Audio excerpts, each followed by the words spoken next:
प्यारे दोस्तों नमस्कार। आज की इस नए वीडियो में एक बार फिर से आपका स्वागत है। दोस्तों आज का वीडियो आप लोगों के लिए बहुत ही महत्वपूर्ण होने वाला है, क्योंकि आज की इस वीडियो में मैं बताने वाला हूं कि टीईटी परीक्षा कैसे उत्तीर्ण करें। और आपको मालूम है कि टीईटी परीक्षा उत्तीर्ण करना क्यों जरूरी है। तो कंपटीशन में बने रहने के लिए आपको जो टेट परीक्षा उत्तीर्ण करना बहुत ही जरूरी है। आपको मालूम भी है कि एसटी एससी ओबीसी वालों को कितने नंबर लाना है। तो एसटी एससी ओबीसी वालों को 75 नंबर लाने होते हैं, और जो जनरल कैटेगरी में आते हैं उनको 90 नंबर लेकर के आने हैं।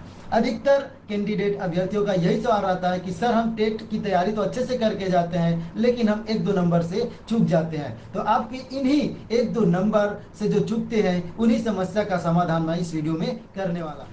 दोस्तों तैयारी करना जितना महत्वपूर्ण है उससे कहीं ज्यादा महत्वपूर्ण आप पेपर हाल में प्रश्न किस तरीके से सॉल्व करते हैं वो ज्यादा मैटर करता है। दोस्तों परीक्षा हाल में आपको करना क्या है, हम अधिकतर कैंडिडेट करते क्या है कि आपको मालूम है कि टेट में 5 पार्ट होते हैं।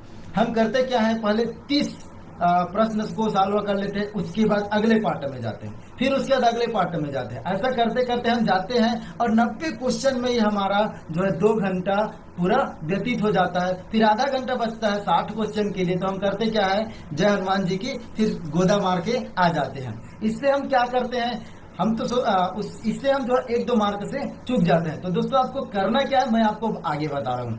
आपको करना क्या है, देखिए अगर आप विश्लेषण करेंगे पिछले कुछ सालों का जो टेस्ट हुआ है, मतलब जो टीटी एग्जाम हुआ है उनका पेपर उठा करके देखेंगे तो आपको हर एक पार्ट में 5 से 7 क्वेश्चन एकदम लप्पा मिलेगा। लप्पा करने का मतलब है कि आप देखते हैं उसको क्या कर सकते हैं, सॉल्व कर सकते हैं। तो हर एक पार्ट में आपको 5 से 7 क्वेश्चन, इस प्रकार से 5 पार्ट में यदि आप 7 क्वेश्चन देखेंगे तो 5-7-49 मतलब 50 क्वेश्चन लगभग आपका ऐसे ही सॉल्व हो जाएगा, जिसको आप 1 मिनट से भी कम से समय में सॉल्व कर सकते हैं। तो आपको इसी प्रकार उसके बाद देखेंगे 5 से 7 क्वेश्चन थोड़ा लेवल का होता है। तो 5 से 7 क्वेश्चन फिर लेवल का होता है, जिसमें आप देखेंगे उनको फिर मेहनत करेंगे तो आपका सॉल्व हो जाएगा।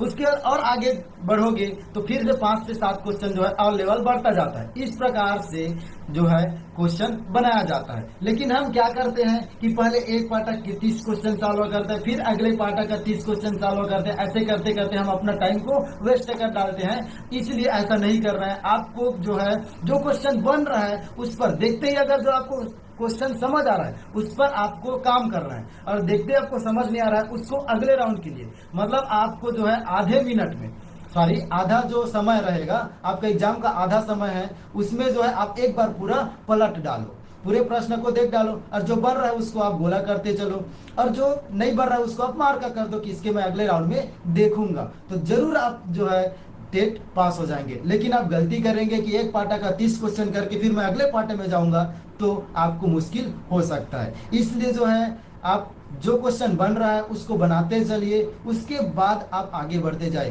क्योंकि सरल से सरल क्वेश्चन जो है हमसे छूट जाता है क्योंकि समय नहीं रहा। तो आपको यही स्ट्रेटेजी से चलना है कि पहले एक पार्ट का पूरा देख लो, जो बन रहा है उसको लगाते चलो, जो नहीं बन रहा है उसको मार्क कर दो, अगले राउंड में आप उससे फिर से देख सकते हैं। उसके बाद नहीं बना तो लास्ट ऑप्शन तो है ही तुक्का लगाने का, इसलिए पहले से आपको तुक्का नहीं लगाना है, आप उसको छोड़ दो। अगले राउंड में जब समय बचता है तो आप उससे कीजिए, क्योंकि आप स्ट्रेटजी से चलो कि मुझे एक राउंड पूरा जो 150 क्वेश्चन है उसको मुझे एक राउंड मतलब मान के चलो कि 80-90 मिनट में मुझे एक बार कर लेना है। जो क्वेश्चन नहीं बन रहा है उसको छोड़ दो, टाइम वेस्ट मत करो, आप उससे अगले राउंड के लिए बचा करके रखे रहो। इस प्रकार से यदि आप सॉल्व करोगे तो डेफिनेटली जो है आप टेट परीक्षा उत्तीर्ण हो जाओगे, जो 1-2 नंबर से चूकते हैं। तो दोस्तों आपको ये भी ध्यान रखना है कि आपका जो पकड़ जिस सब्जेक्ट में ज्यादा पकड़ है उसे आप पहले सॉल्व करो।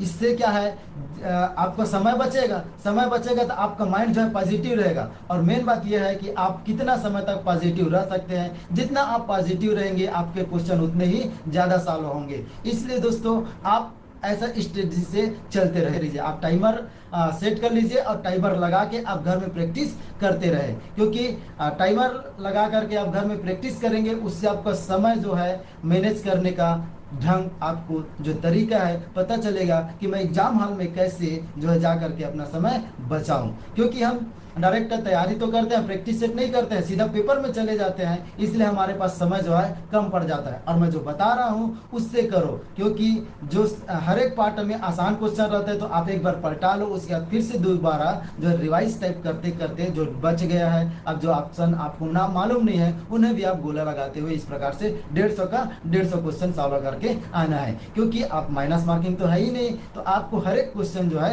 लगा करके आना है, लेकिन जय हनुमान जी की ऐसा करके गोला लगा करके नहीं आना।